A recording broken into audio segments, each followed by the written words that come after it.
Hello, everybody. Welcome back to Train of Thoughts. My name is Trey, and this is where I share my thoughts on the Winnipeg Jets. Happy night last night in Jetland with the Jets taking down the Vancouver Canucks 4-0 to snap their home winless streak.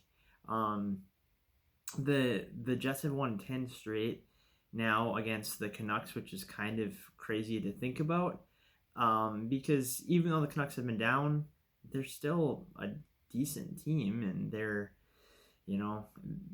have just as good a record as the Jets this year. And the Jets have, on the scoreboard at least, beat them soundly twice. So that's curious. Or that's a curious stat. I'm kind of hoping it doesn't end anytime soon. So getting into the game, I'd say the biggest thing from the game is Connor Hellebuyck stopped 41 out of 41 shots. He was awesome. Yes, he got some breaks with pucks hitting the goalpost and then going to him or something like that instead of going but behind him into the net. And this shutout was his 18th, which gives him the franchise lead. So congrats, Connor. You've been having an awesome season. He also leads the NHL in shutouts this year, so awesome job. Kyle Connor had 3 points, including 2 goals. So that was good. So you know what, with that, because I want to talk about his second goal, but I'll just go through a scoring recap. The Jets scored in the first period. It looked like they scored 3 times, but then they only got 1 goal for it. It looked like they got a goal, but the goal was kind of off its bearings, so they didn't count it. And it also looked like it may have went in from the side of the nets instead of in where it's supposed to. And so then right off the face-off, the Jets win position. Sammy Niku has a sweet pass to Kyle Connor, and he buries it. So that was his first goal. Then not long after that, it looked like Anthony Bitetto got a gift for his first goal of the year, and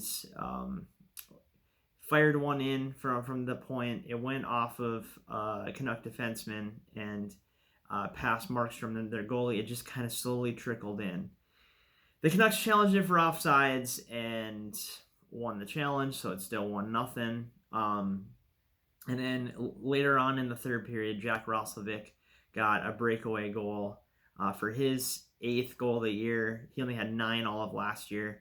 And it was interesting because he's been playing on the second line for a while now.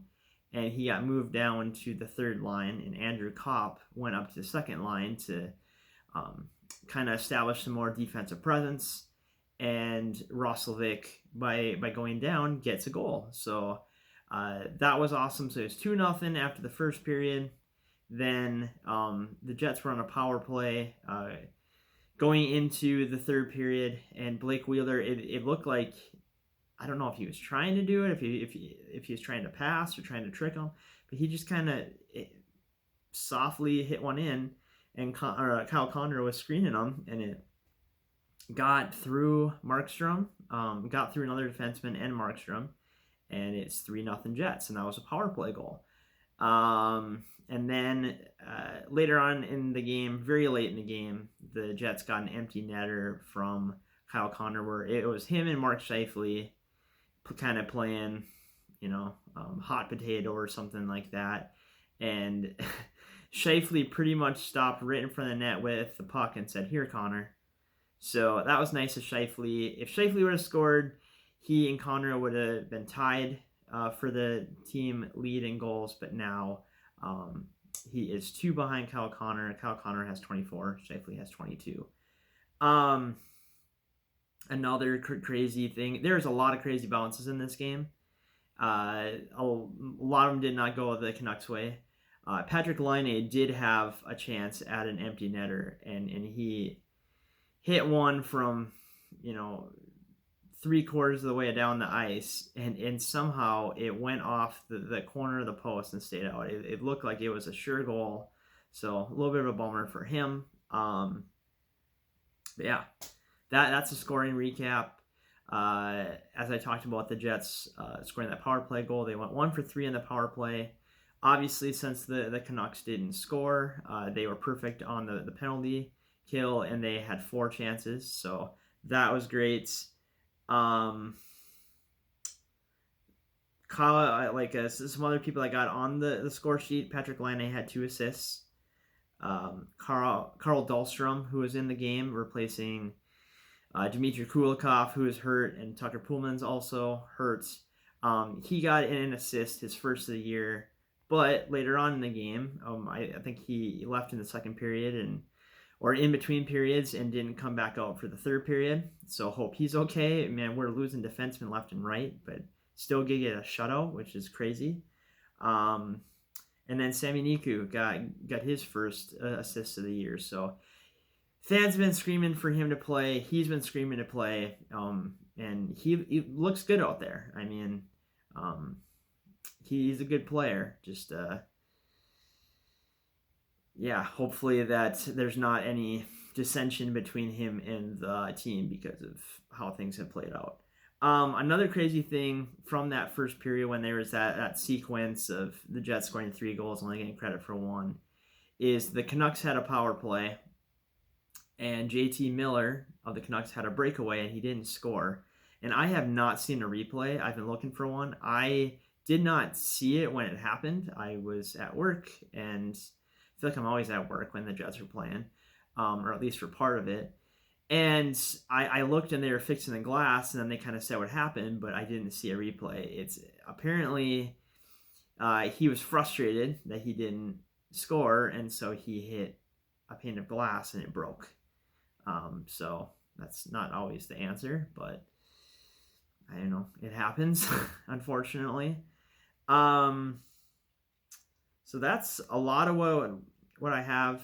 It was nice to see the Jets win at home, as I mentioned, them snapping their 6-game winless streak at home. Nice to see them get some breaks. Nice to see them score a few goals. They'll need that as they're playing Tampa Bay on Friday, and Tampa Bay is playing really well. And they're pretty high-powered offense. So hopefully we can keep those winning ways going into that game. Trying to think of if there's anything else. I guess I haven't seen any updates or such on Carl Dahlstrom, but it'll be interesting to see how the defensemen are going into Friday. If Kulikov is ready to go, if Dahlstrom's ready to go, if we're going to have to find somebody off the street to play, if we're going to have to start trading for people, if they have enough cap space. But yeah, so that's what I have. I want to know your thoughts in the comment section. Smash that like button. Please subscribe to my channel. And until next time, have a great day.